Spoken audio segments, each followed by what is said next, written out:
ඉතින් මම ඔයගලන්ට අද ගෙනාවේ ලේසියෙන්ම මෙන්න මේ ලීෆ් එක හදන විදිහ බලන්න. ඉතින් බලන්න ඔයාලා try කරලා. ඉතින් මේකට අපිට දිග පයිප් ප්ලේන් එකක් ඕන වෙනවා. ඒක කොටස් 3කට, ඒ කියන්නේ එකක් සෙන්ටිමීටර් 30ක් වගේ තියෙනවානේ. කොටස් 3කට කඩා ගන්න ඕනේ. මම සෙන්ටිමීටර් 10 කොටස් 3කට කඩාගත්තා.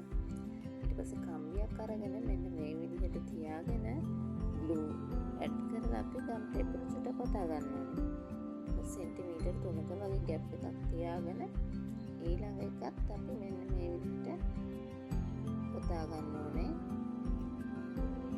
ඉතින් ඔයගලන්ට මේකට ලීෆ් ප්‍රමාණය වැඩි කරගන්න පුළුවන්.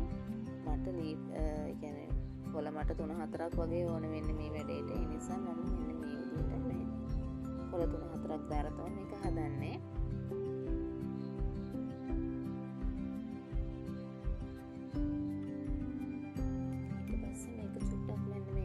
අතින් ඇදලා මෙතනින් මෙන්න මේ කෝණ එකෙන් අරගෙන පොඩ්ඩක් හෝල් කරගන්න ඕනේ.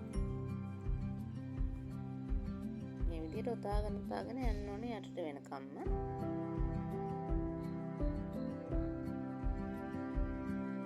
අනිත් පැත්තත් අපි මේ විදිහටම කරනවා.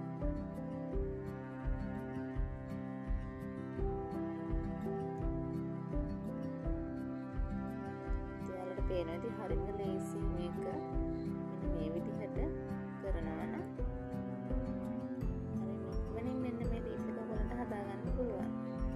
මේ වීඩියෝ එක ඉතින් ඔයගලන්ට වැදගත් වුණා නම් ඔන්න ෂෙයා කරන්නත් අමතක කරන්න එපා. ඊට පස්සේ අපි අන්තිම එකත් ඒ විදිහට කරනවා. මෙන්න මේ විදිහට තමයි එන්නේ. ඊට පස්සේ අපි තද කරගන්න ටිකක් පස්සේ මේක මෙන්න මේ විදිහට හරව ගන්නවා. ඉතින් මෙන්න මේ විදිහට කෙලින් හිටින විදිහට හරව ගන්න. ලීෆ් එක තියෙන මේ විදිහටනේ. මෙන්න මේ විදිහට. එච්චරයි. හරිම ලේසි. මෙන්න මේ විදිහ අර ඔයගොල්ලෝ වෙන මේක විදි 3-4ක් තියෙනවා හදන. ඉතින් මේක තමයි මට නම් ලේසිම ක්‍රමේ. මෙන්න මේ විදිහට හදා ගන්න. එහෙනම් තව වීඩියෝ එකකින් හම්බෙමු. බයි.